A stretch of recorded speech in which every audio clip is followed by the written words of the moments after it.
네, 안녕하십니까. 오늘 방송 두 번째 방송을 합니다. 아까는 그 일제 청산 잔재에 국내 한국에 들어와 있는 그 배지, 국회의원 배지하고 세비에 관련해서 제가 방송을 했고요. 지금 이제 오늘 긴급 평론 방송을 지금 하려고 방송을 지금 켰습니다. 민주당 요즘 지금 민주당 이재명 대표와 조국 혁신당의 조국 대표에 대해서 세간의 여러 가지 그 갈등과 또 몰빵론, 또 이 조국 대표의 급상승한 그런 그 현상, 한 20%대까지 뭐 이상 나오는, 그래서 뭐 일부는 다른 평론가들은 뭐 하객진도 얘기하고, 또 부산은 그 조국 대표가 그 PK는 뭐 조국 대표한테 맡게 한다. 또 서울, 경기, 충청은 이재명 대표에게 이렇게 하고, 뭐 소나무당의 송영길 대표가 이제 구속에서 그 보석으로 풀려날지는 모르겠는데, 전라도 쪽에 송영길 대표야 한다, 그런 어떤 역할 분담론 얘기도 나옵니다. 그리고 지금 가장 심각한 문제는 지금 여러 가지 그 조국 혁신당에 대한 조국에 대한 평가에서 그동안에 이제 유튜브들 간에도 상당히 지금 갈라져 있어서, 뭐 갈라치기는 아니지만은 대형 유튜브 스피커들에서는 뭐 김어준을 비롯한 뭐 이종원, 새날, 박시영, 그런 그 대형 스피커들은 조국 혁신당을 지지를 하고 적극적으로 응원을 해주는 그런 분위기고요. 그 다음에 뭐 롯본기라든가 최동석 소장 유튜브라든가 EQ 채널, 그 다음에 이송원 TV, 그런 쪽 계통에 있는 분들, 이제 김영민 목사도 마찬가지고, 그쪽에 있는 유튜브 채널들은 조국 혁신당에 대해서 그렇게 탐탁지 않게 생각을 하고 있습니다. 그래서 지금 같은 민주 진영 안에서도 서로 간에 그런 의견 차이가 있어서 상당히 어떤 갈등의 요소로 되고 있는 건 사실인데요. 문제의 원인은 그게 과연 조국 당대표가 그 청와대 문재인 정부 때 민정수석으로 있으면서 지금과 같은 윤석열 정부를 탄생시킨 그 원인의 한 부분으로서 책임이 있지 않느냐, 그런 부분들에 대해서 이제 신랄한 비판, 또 조국을 도저히 믿지 못하겠다라고는 그런 여러 가지 의견들이 쏙쏙이 지금 유튜브에서 방영이 되고 있고요. 또 서로 첨예하게 그런 부분들에 대해서 지금 내용이 나오고 있습니다. 저는 이제 조국 혁신당의 조국에 대한 평가에 대해서 제가 이제 또 이어서 두 번째로 말씀을 드리겠지만은, 지난 방송에서 뭐 1번, 2번, 3번 해서 1탄, 2탄, 3탄식으로 조국에 대해서 뭐 계속 제가 방송을 좀 했습니다. 근데 저는 어느 입장이냐 보면은, 지금 총선 전까지는 어차피 그 민주 진보 민주 개혁 세력 쪽에 있는 현 정부와의 국힘당과의 총선 전쟁이기 때문에 연합전선을 피해야 한다라고 하는 생각을 좀 갖습니다. 그렇지만은 지금 최근에 이재명 대표의 발언 속에서 우군보다는 아군이 많아야 한다라는 그런 발언과 몰빵론에 대한 그런 발언을 통한다면은, 분명히 이재명 대표가 생각하는 그런 어떤 전략적인 부분이 있지 않겠나. 그래서 지금 더불어민주연합이라고 하는 비례 후보들을 몰빵해둘라라고 지금 적극적으로 응원의 메시지를 보내고 있거든요. 그리고 지금 이재명 대표는 오늘도 뭐 법정 출석을 이렇게 나가서 상당히 시간이 없고 재판 출석에도 불구하고 지금 뭐 전국적인 유서 현장을 지금 돌고 있는 그런 입장입니다. 아주 적이고 대선 때와 마찬가지로 지금 어떤 그런 그 분위기에서 본인의 정치적인 그 사활이 걸려 있다고 해도 과언이 아닐 정도로 그만큼 이재명 대표 입장에서는 이번 총선에서 아주 간절함이 좀 통하고 있다라고 이렇게 평가를 좀 하고 싶고요. 그래서 이번 총선에서 엄청난 그 이재명 대표의 어떤 승패 여부가 달려있다라고 하는 그런 간절함이 아마 영향을 미치지 않을까라고 하는 저 개인적인 생각을 갖습니다. 그리고 최근 이재명 대표의 발언 속에서 몰빵론을 얘기하고 민주연합 비례 쪽에 더 힘을 실어둘라 우군보다는 아군이 지금 필요한 상황이고 아군이 많아야 한다라고 이렇게 얘기하는 걸 봤을 때는 이재명 대표는 여러 가지 그 모양새를 갖추면서 조국 혁신당의 그 지금 갑작스럽게 등장하고 갑작스럽게 이렇게 표몰이 현상이 나오는 그런 현상을 좀 경계의식을 가졌지 않았나 그런 생각을 해봅니다. 이런 그 분위기를 제가 판단했을 때는 저는 그렇게 봅니다. 이 조국 혁신당이 뭐 불과 한 달도 안 된 이전에 갑작스럽게 지금 엄청난 지지도와 응원의 메시지가 나오고 지금 20% 가까이 넘는 그런 인기 지지율이 나온다는 얘기죠. 그에 그 어떤 그 분위기가 지금 타고 올라갔다. 그걸 뭐 이제 정치적인 용어로 뭐 점프 언더 그 밴드웨이건 이렇게 얘기를 하는 뭐 어떤 밴드웨이건 그러니까 이 빵빠레를 하면서 밴드 그 악기단이 출발하는 마차 위에 그 점프해서 올라탔다. 그래서 그 밴드웨이건 효과라고 그 일단은 어떤 모세 그러니까 그 모리 그 새모리 어떤 새모리적인 현상으로 계속해서 지금 지지율이 상승되는 그런 그 국면을 지금 보이고 있거든요. 그래서 이게 과연 어디까지 언제까지 지속이 될 것인지 그건 제가 판단했을 때는 지금 오늘이 이제 3월 내일이 이제 19일째 접어드는데 아마 이번 주까지 피크이지 않을까. 다음 주부터는 서서히 그 정상적인 궤도에서 10%대까지도 떨어질 수 있다라고 저는 보고 있습니다. 그에 반해서 소나무당이 지금 최근에 이제 규모를 갖추기 시작하고 외부 영입도 하고 또 내일 또 그 인재 영입한 그 비례의 어떤 후보 의원들을 발표를 하겠다라고 이제 그렇게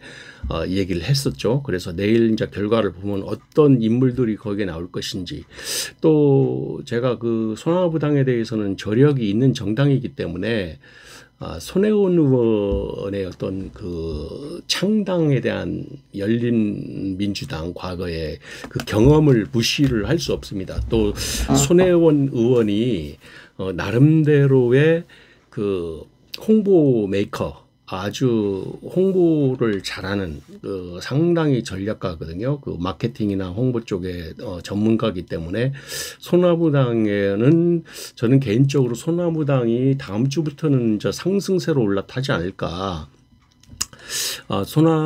소나무당은 뭐 다양한 그런 그 정치 성향, 뭐 진보와 보수가 함께 있는 뭐 최대집, 뭐 변희재라든가 그런 입장의 정당이기 때문에 제가 지난번에도 방송을 해드린 대로 대한민국 정당사에서 그 진보와 보수가 함께 어우러지는 정당은 이게 처음이라고 저는 생각이 듭니다. 그러니까 정체성이 지금 확연하게 뭐 강령에 제가 정확히 보지는 않았지만 강령의 그 진보와 보수를 아우르는 정당으로 그렇게 아마 강령이 마련되었지 않았나 그렇게 지금 저는 생각을 하고 있는 거고요.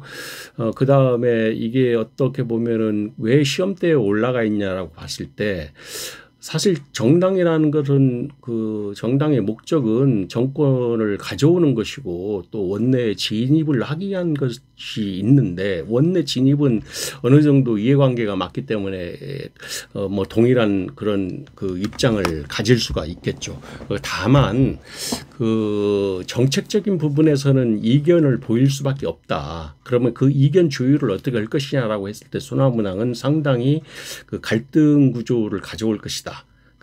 더 나아가서는 이너서클적인 또 다른 권력 투쟁의 모습을 띠지 않을까라는 생각을 가져보는데 지금은 이제 그 비례 후보들에 대한 어떤 그 서로 간의 조율, 조합으로 인해서 사실 언더독 같은 현상, 그 소위 그 좀 약자에 있는 소수 정당이기 때문에 일반 국민들이 그 송영길 대표의 구속과 지금 현재 유치의장에 있는 구속과 여러 가지 입장을 고려했을 때 소나무 정당을 응원을 많이 해주지 않을까. 그래서 저는 다음 주부터 점점점 상승세를 타고 올라갈 것이다. 이에 반해서 조국혁신당은 어느 정도 그 상한가를 치고 꼭지점에서 이제 기우는 디클랜되는 그런 현상으로 그 기울어질 것이다라고 저는 보고 있습니다. 그래서 제가 지금 뭐 후미에 말미에 제가 그 각 정당의 그 예측 의석수, 좌석, 그러니까 의석수, 국회의원 의석수를 제가 예측하는 걸 제가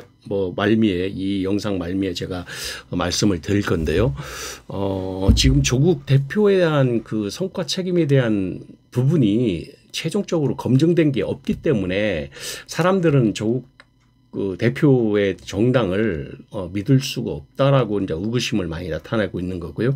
당시에 윤석열 정부의 그 검찰총장 시절 그 당시에 그 최강욱 의원이 이야기했던 발언과 조국 그 민정수석의 그 관여했던 부분에서 상당히 그 애매모호한 그런 부분을 가지고 있습니다.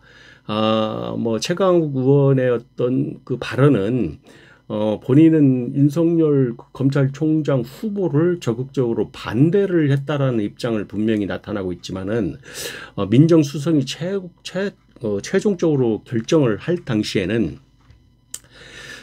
민정수석은 애매하게 반대되는 그런 그 어떤 보고서와 또 윤석열 총장을 그 총장으로서 그 허락을 하는 그러니까 찬성하는 보고서 물론 윤석열 라인 쪽에서 그런 얘기가 있었겠죠. 그 두 가지 보고서를 함께 문재인 대통령한테 올렸다라고 이렇게 얘기를 조국 대표는 본인의 책에서도 조국의 시간에서도 그렇게 얘기를 하는 것 같습니다. 근데 그런 부분에 대해서는 좀 더 다른 그 전문적인 유튜브에서는 아주 신랄하게 그 분석을 하고 또 비교를 하고 그래서 평가를 하고 있는데요. 저는 뭐 개인적으로 봤을 때는 그런 디테일한 부분보다는 큰 틀에서 조국 대표가 민정수석으로서의 어떤 책임을 면할 수가 없다. 그 책임에 대한 그 결과론이 가장 중요하기 때문에 현 윤석열 정부의 그 탄생이 된 그러니까 쉽게 말하면 정권을 지금 뺏긴 거 아닙니까? 문재인 정부가. 그래서 그 부분에 대해서는 두고두고 역사의 어떤 그 심판을 받을 수밖에 없다. 그 지금 뭐 아직까지는 뭐 평산에 있는 그 문 대통령에 대한 평가를 누가 감히 뭐 건들 사람도 없을 정도로 이렇게 얘기들 하지만 제가 판단했을 때는 이제 서서히 총선 후에는 뭐 여러 가지 의견들이 나오지 않겠나. 이제 그 판세의 분위기가 의원의 어떤 숫자나 또 의원의 성향이나 또 체제가 이제 의원의 그런 그 새로운 모습으로 발견이 되기 때문에 아마 민주당에서는 그 또 다른 그 평산의 문재인 대통령의 민주당 탈당을 요구하는 것까지도 충분히 나올 수도 있다. 총선 후에 나올 수 있다. 그래서 아마 전에는 뭐 탈당 요구를 그 당원 게시판에 쓰면은 그 당원을 그냥 바로 그 징계 처리하고 그냥 뭐라 그럴까 바로 그냥 그 조치를 어떤 당의 그 윤리강령에 의해서 바로 조치를 취해버리고 그렇게 했는데 지금은 이제 상황이 바뀌었기 때문에 4월 10일 이후에는 서서히 문재인 대통령이 기존의 그 대통령들과 마찬가지로 스스로 탈당을 하지 않을까.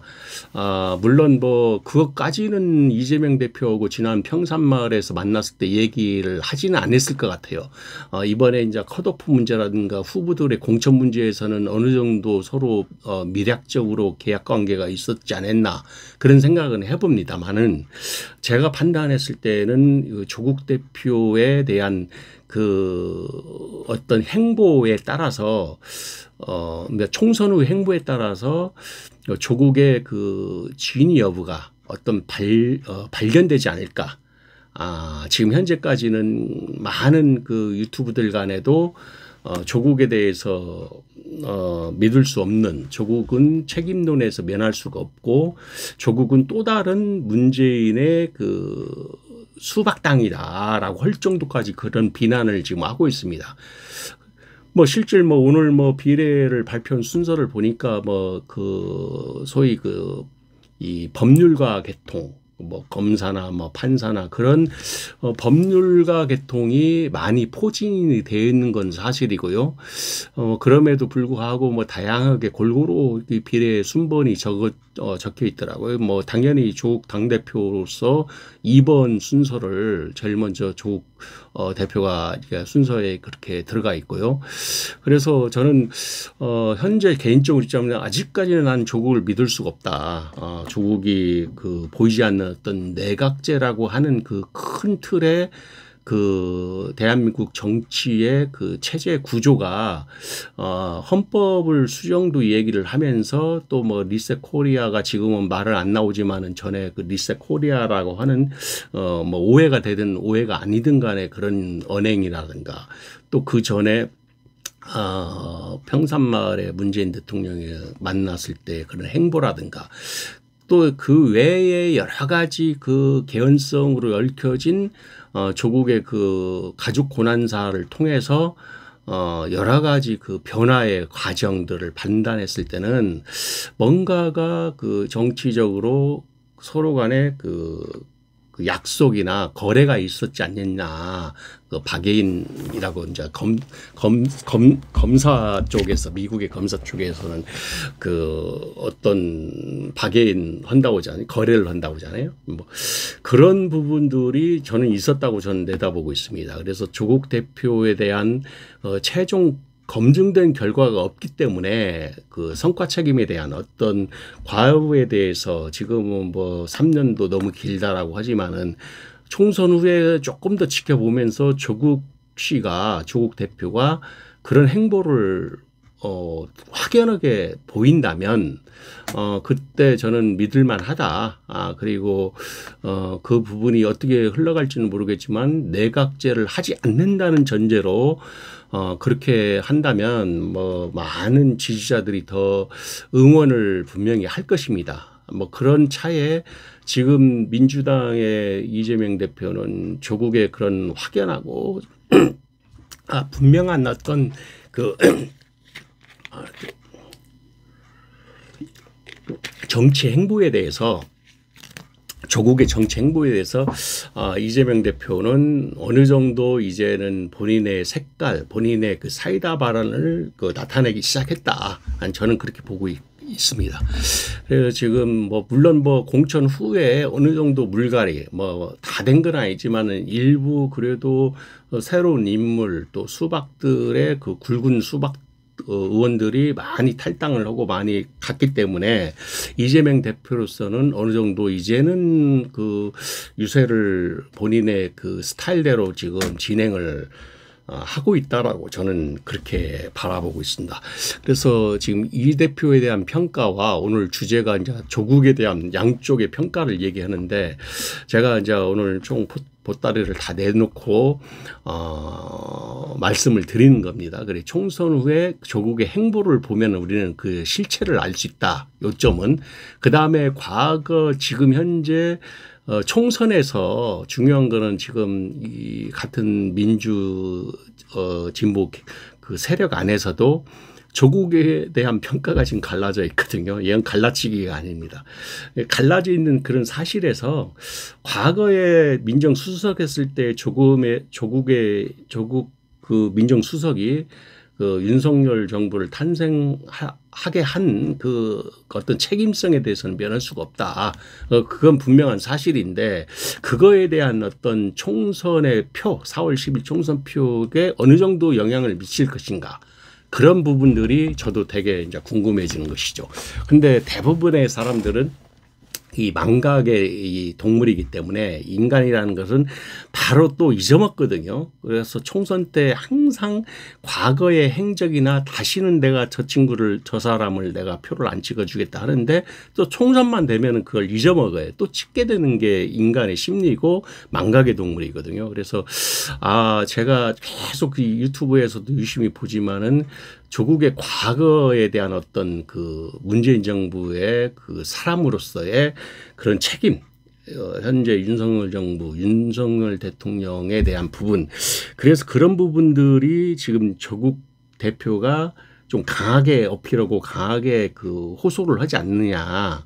뭐 광주에서도 발언을 좀 세게 발언을 하고 그런 그 뭐 한동훈 얘기도 나오고 뭐 여러 얘기가 나옵니다. 뭐 특검 얘기도 나오고 뭐 당장에 끌어내려야 할 대상은 누구다라고 하면서 참 보이지 않게끔 민주당이 하지 못했던 그런 강력한 어떤 그 타격대 같은 발언들이 나오는 걸 봤을 때는 정말 저도 놀랄 놀자였습니다. 왜 그러냐면은 과거에는 그렇지 않았거든요. 근데 조국의 또 다른 면이 저렇다라고 하면은 분명히 그런 긍정적인 효과는 있다.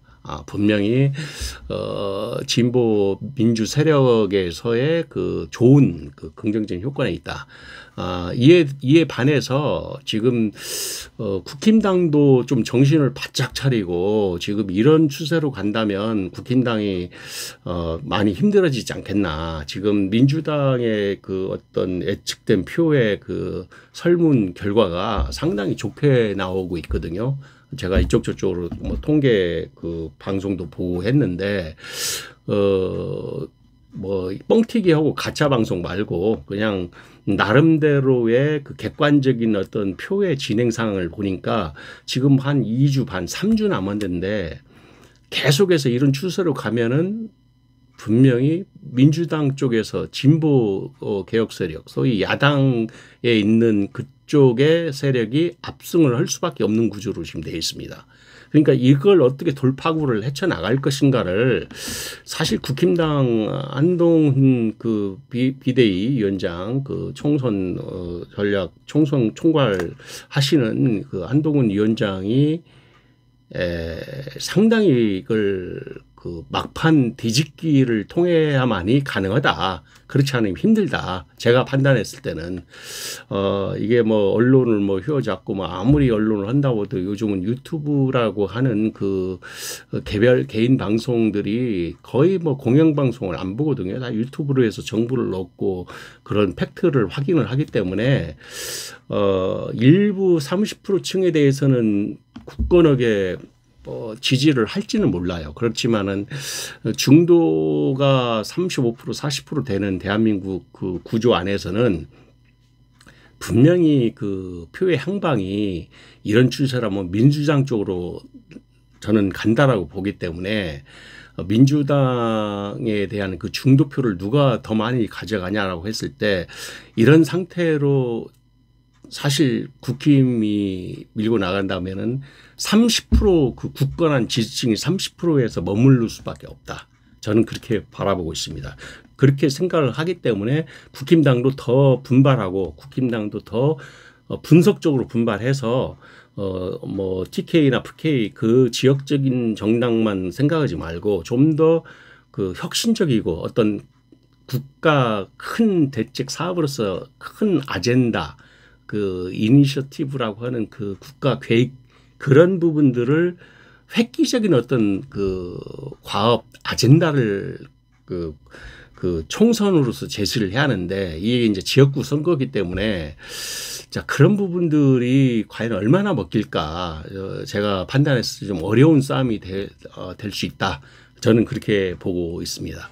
그래서 국힘당한테 조언을 좀 해주고 싶은 것은 제가 국힘당 쪽의 선거대책위원장이라고 하면 뭐 이렇게 힌트를 준다면 원래 그 시기름을 할 때도 뒤집기라는 게 있거든요. 그래서 내가 이렇게 쓰러질 것 같으면서 그 상대방의 힘을 이용해서 역공을 피는 것 같이 상대방의 힘을 이용해서 역공을 피면서 어떤 그런 그 환경을 빨리 만들어내야 한다. 뭐 일반 국민들은 많이들 알고 있기 때문에 그런 부분에서 더 호소력을 갖고 우리 아까 제가 얘기했던 언더독 같은 현상으로 그 표의 그 향방은 더 심리적으로 더 이렇게 좀 치근하고 안 되고 더 내가 도와줘야겠다라고 하는 그 감춰지고 숨겨진 표의 사람들이 많이 지지를 합니다. 그래서 그런 부분들이 팁으로 제가 알려드리는 것이고요. 그 다음에 이제 마지막으로 제가 야당에 대한 가장 총선 의석수가 적정한 수가 어느 정도인지를 지금 예측을 제가 간단하게 하고 이제 이 영상 좀 마무리하려고 하는데 민주당 지역이 저는 이런 추세라고 하면 물론 예측입니다. 한 160석 정도가 가능하지 않을까. 뭐 이재명 대표는 150석이라고 얘기했지만 저는 워낙에 지금 민주당 쪽에 있는 그 진보 세력 그 야당 쪽에 있는 그 연합전선이 상당히 지금 그 전선이 굉장히 넓게 펴져 있거든요. 그래서 제가 판단했을 때는 민주당이 한 160석 지역이 그다음에 민주연합 더불어민주연합 그 비례 쪽이 한 17석 정도 그렇게 예측을 합니다. 지역이 160 비례가 17석. 그다음에 조국 혁신당이 이제 파란을 일으키는데 조금 20%대에서 조금 빠져가지고 한 10석 전후로 10석 정도 가져가지 않을까 예측을 해봅니다. 그리고 소나무당이 조금 더 분발을 하고 약진을 해서 5석을 저는 가져간다. 4월 10일 날 소나무당 한 5석 광주를 중심해서 송영길 대표가 뭐 누굽니까 아이고 잊어먹었네. 그 국회의원하고 지금 나오는가요? 그쪽에 나오는가요? 아니면은 누가 나오는데 아마 송영길 대표 인지도가 있어서 5석은 그쪽에 전남, 목포, 뭐 전라남도, 광주 해가지고 5석 나온다 보고요. 그다음 녹색정당은 뭐 속된 말로 뭐 녹슨당이라고 표현을 하는데 웃음이 다 나오네. 녹색정의는 1석 정도. 이 정의당이 이제 녹색당 합쳐져가지고 녹색정의당이 됐는데 심 대표 했을 때 워낙에 좀 인기가 없어가지고 해체 수준까지 갔지만 1석 나온다고. 개혁신당이 이준석이 지금 분발하지 못하고 지금 저렇게 한번 잘못 발을 헛디뎌 가지고 저렇게 지금 회복하지 못하는 상태에 있는데 제가 3석 보고 있습니다. 그 다음에 중요한 이제 국힘당 지역이 아직은 그 30% 지지대가 PK, TK 쪽에 대구 쪽으로 해가지고 이렇게 쫙 그 전선을 피고 있기 때문에 한 70석은 가져가지 않을까. 많이 가져간다고 봅니다. 이런 추세라면은. 더 가져가야 하는데 더 지금 상황이 워낙에 선거 전략적으로 조금은 좀 뭔가가 지금 호소력이 없다. 그래야 70석 바라고 국힘당 비례가 한 10석 그렇게 내다보고 있습니다. 그래서 계산을 하면은 총 300석 중에서 80 한 100 야당이 한 190석 정도 이렇게 되지 않을까. 200석은 좀 힘들고 190석 근사치 오차가 뭐 한 서너 석 차이가 날 것 같아요. 그래서 상당히 지금 좀 불안해해야 할 그런 입장이 이제 국힘당인데 국힘당은 지금 제가 봐도 뭔가 뚜렷하게 두각을 내서 그 선거적인 전략이 없더라고요. 그래서 뭐 기껏 뭐 내일로 뭐 동작군과 뭐 나경원하고 유삼영 이렇게 붙는 그 지역에서 이제 한동훈 그 비위원장이 이제 가서 지원 유세를 하겠다라고 하는데도 거기도 불안하고 거의 뭐 부산도 지금 접전이라는 얘기를 들었습니다. 거의 딱 그냥 오차 범위 안에서 접전이다. 부산도 지금 그런 상황이다. 원래 국힘당 여당이 굉장히 우세를 보였던 지역인데 요 근래 와서 부산도 접전까지 와 있다라고 할 정도로 뭐 온통이 다 파란 걸로 다 이렇게 점령을 해 있는 상태. 그래서 상당히 국힘당은 아직 지금 승부가 끝난 거 아니기 때문에 정신 바짝 차리고 지금 하지 않으면 힘들어질 것이다. 제가 이제 오늘 갑작스럽게 방송 키면서 딱 30분 오늘 이 방송 지금 했습니다. 제가 웃음이 다 나와가지고 침이 튀었습니다. 그래서 제가 방송 마무리하면서 또 항상 그 구독하고 좋아요, 구독을 빨리 좀 많이 좀 해주십시오.